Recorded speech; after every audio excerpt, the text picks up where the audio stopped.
Hello everyone, welcome to this channel Grammar Society.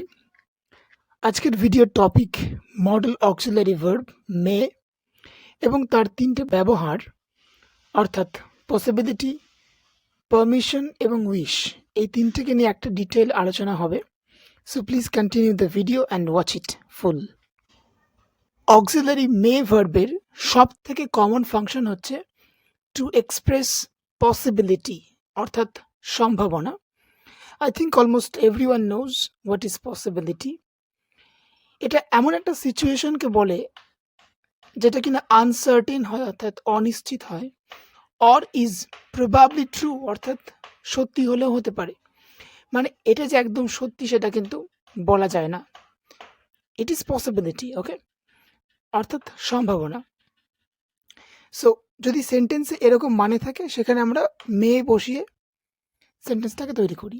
Structure কি হয়ে থাকে?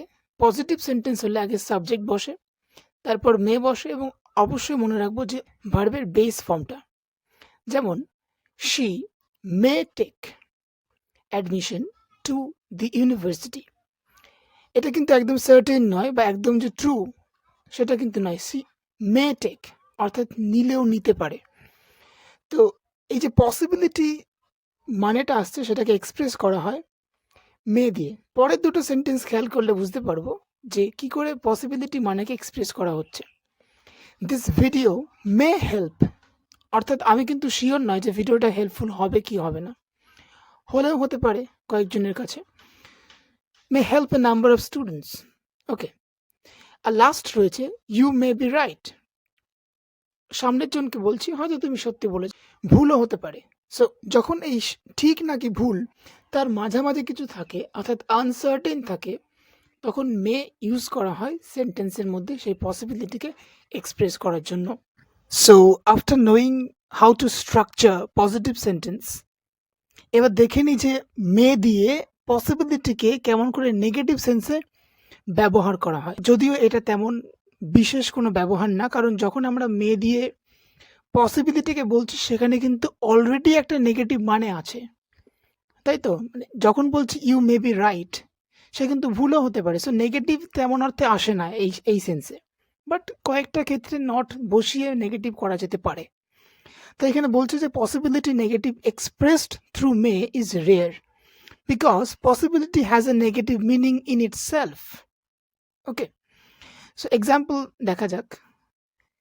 She may not come today, যদি এটাও বলতাম যে শি মে কাম টুডে, সে হয়তো আজ আসতে পারে, এখানে কিন্তু একটা নেগেটিভ মানে অলরেডি আছে যে সে আজ নাও আসতে পারে। যখন পসিবিলিটি হচ্ছে তার মানে কিন্তু হ্যাঁ অথবা না। So she may not come today আর she may come today almost একই মানেকে এক্সপ্রেস করে থাকে। কিন্তু যদি আমরা মেয়ের পরে নেভার দিই তখন সেটা পুরোপুরি নেগেটিভ হয়ে যায়। যেমন if you are inattentive you may never succeed. যদি ইনঅ্যাটেন্টিভ হয়ে থাকে, অমনোযোগী হয়ে থাকে, তাহলে কিন্তু কখনোই সাকসেস পাবে না, ওকে। সো মে নেভার সাকসিড, এটা সম্ভাবনাটাও থাকবে না আর, ওকে, এমন মানে আসছে এখানে। I hope it is clear. এই অংশটা বেশ ইম্পর্ট্যান্ট, কারণ পসিবিলিটি শুধুমাত্র মে দিয়ে প্রকাশ করা যায় এমনটা নয়। আরও অনেক শব্দ রয়েছে, আরও অনেক ব্যবহার রয়েছে যার মাধ্যমে আমরা প্যারাফ্রেজ করতে পারবো, অর্থাৎ সেম পসিবিলিটি মানেকে আমরা এক্সপ্রেস করব, কিন্তু সেটা মে বসিয়ে নয়, অন্য কিছু বসিয়ে বা অন্য স্ট্রাকচার দিয়ে। তাই বলেছি যে we can paraphrase the possibility sense of may by using কি আছে, it is possible plus that clause or by using possibly slash perhaps. তো এই জিনিসগুলো যদি আমরা বসাই তো একই মানে, মে বসাই অথবা এই স্ট্রাকচারগুলোকে আনি, একই মানে আসছে। That means they are paraphrases. So ওই সেন্টেন্সটা যে ইউ মে বি রাইট, এই সেন্টেন্সটাকে বলছি it is possible that you are right. এখানে কিন্তু আর মে বসাইনি, কিন্তু সেই পসিবিলিটি মানে কিন্তু অবশ্যই ক্যাপচার করতে পেরেছি, কারণ একটা ওয়ার্ড দিয়েছি ইট ইজ পসিবল, যে এটা হলেও হতে পারে যে তুমি ঠিক। নেক্সট বলছে পারহ্যাপস অথবা পসিবলি ইউ আর রাইট, ঠিক এমনটা নয়, হয়তো ভুলও হতে পারে। Next John may be late, অর্থাৎ জন দেরি করে আসলেও আসতে পারে। সো আবার বুঝতে পারছি যে it is possible that John will be late. যদি এমনটা আগে লিখি যে ইট ইজ পসিবল, তারপরে কিন্তু আর মে দেবো না। ওকে, এমনি just usual verbs. Next, perhaps অথবা possibly John will be late, হয়তো জন লেট করে আসতে পারে। সো একই মানে কিন্তু আমরা এক্সপ্রেস করতে পারছি মে ব্যবহার না করে অন্য স্ট্রাকচার দিয়ে। ওকে, দ্বিতীয় মানে যেটা মে দিয়ে এক্সপ্রেস করা হয়ে থাকে সেটা হচ্ছে to ask or give permission specially in questions, অর্থাৎ অনুমতি চাওয়া অথবা অনুমতি দেওয়া। কারণ অনুমতি যে কনসেপ্টটা রয়েছে বা পারমিশন, সেটা দুটো সেন্সে হয়। ওকে, এটা রেসিপ্রোকাল হয়, অর্থাৎ একজন চায় একজন দেয়। সো একই স্ট্রাকচার থাকবে, কিন্তু যদি প্রশ্ন করি তো আমরা জানি যে কি করে ইয়েস না কোশ্চেন করতে হয়। সো এক্সাম্পল দেখে নিই, যেমন may I ask a question. So আগে মে বসাবেন, দেন সাবজেক্ট, দেন মেন ভার্ব। সো আমি কি একটা প্রশ্ন জিজ্ঞাসা করতে পারি? সো এখানে কিন্তু টেকিং পারমিশন অথবা আস্কিং ফর পারমিশন, অনুমতি চাইছে, রিপ্লাই দিচ্ছে ইয়েস ইউ মে আস্ক, ওইটুকু না বললেও চলবে, ইয়েস ইউ মে ওইটুকু বললেই হবে। Okay, it's very easy that someone is asking for permission and someone is giving permission, কেউ চাইছে কেউ দিচ্ছে। ওকে, মে সেখানে বসাবো, ব্যাস, স্ট্রাকচার শেষ।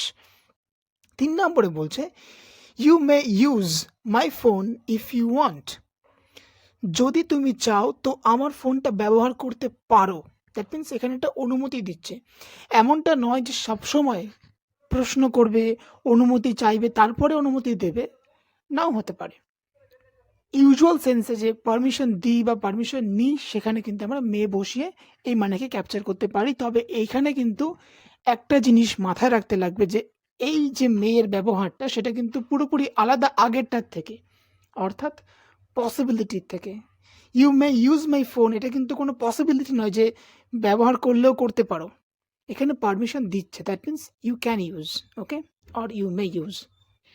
পারমিশন নেওয়া অথবা পারমিশন দেওয়া, এটা যে শুধুমাত্র মে দিয়ে হয় এমনটা নয়, ক্যান ব্যবহার করেও মাঝে মধ্যে একই মানেকে এক্সপ্রেস করা যেতে পারে। তবে যদি মে দিয়ে পারমিশন নেওয়া অথবা দেওয়া হয়, তবে সেক্ষেত্রে একজন সাবজেক্টিভ আই থাকে যে পারমিশন দেয়, যে আমি পারমিশন দিচ্ছি, অথবা তার অথরিটি থাকে। তবে যদি ক্যান দিয়ে পারমিশন নেওয়া অথবা দেওয়া সেন্স হয়, সেখানে কোনো ব্যক্তি থাকে না, অর্থাৎ যে পারমিশন দিচ্ছে, যার সাবজেক্টিভ পারমিশন নিতে হয়, সেখানে একটা ইনস্টিটিউশন থাকে যেটা অলরেডি পারমিশন দিয়ে রাখে। যেমন you may leave any time, এখানে একজন আই রয়েছে যে পারমিশন দিচ্ছে, I give you the permission, হয়তো টিচার তার স্টুডেন্টকে বলছে। কিন্তু যদি ক্যান ব্যবহার করি, you can leave any time, এখানে কিন্তু কোনো আই নেই যে পারমিশন দিচ্ছে, অলরেডি পারমিশন দেওয়া আছে।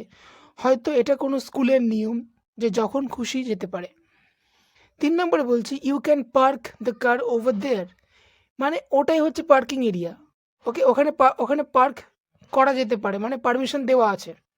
কিন্তু you may park the car over there এর মানে হচ্ছে ওইখানে পার্ক করার জন্য পারমিশন দিচ্ছি আমি, যদিও সেটা পার্কিং এরিয়া নাও হতে পারে।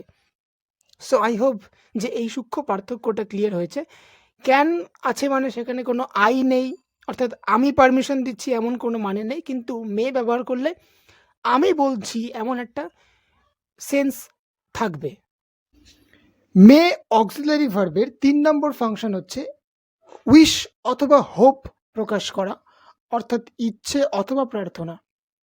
তবে এই ক্ষেত্রে সাবজেক্ট ভার্ব ইনভার্সন ঘটে এবং এটাকে আমরা বলে থাকি optative sentence. Subject verb inversion মানে কি? আগে মে বসছে, তারপরে সাবজেক্ট, তারপরে ভি1 বসছে। এমনটা নয় যে সাবজেক্ট আগে বসবে। এক্সাম্পল খেয়াল করলে বুঝতে পারবো যে may God bless you. So মেটা আগে আসছে, দেন সাবজেক্ট গড বসছে, then verb bless, then object বসছে ইউ। সো ভগবান তোমার মঙ্গল করুক, কাইন্ড অফ প্রার্থনা অথবা উইশ। তো এই জায়গাটা ক্যাপচার করার জন্য আমরা কিন্তু মে ব্যবহার করব সেন্টেন্সে। দ্বিতীয় সেন্টেন্সটা দেখলে আরও বুঝতে পারবো যে may you live a long and happy life. অনেক ক্ষেত্রে গুরুজনরা কিন্তু এটা আমাদের আশীর্বাদ দিয়ে থাকে বা তাদের ইচ্ছা প্রকাশ করে থাকে।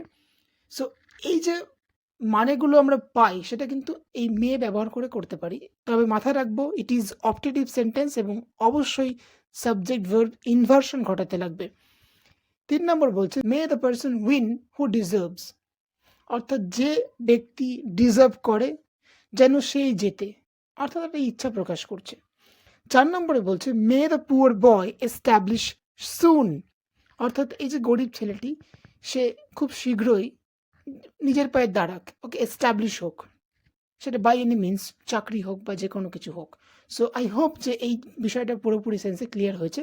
সো এই ছিল ৩টে মানে যেগুলো আমরা মে দিয়ে প্রকাশ করতে পারি। সো যদি ভিডিওটা ভালো লাগে থাকে তো অবশ্যই লাইক করবে এবং চ্যানেলটা নতুন হলে গ্রামার সোসাইটিকে সাবস্ক্রাইব করে আমাদের পাশে থাকবে। Thank you very much.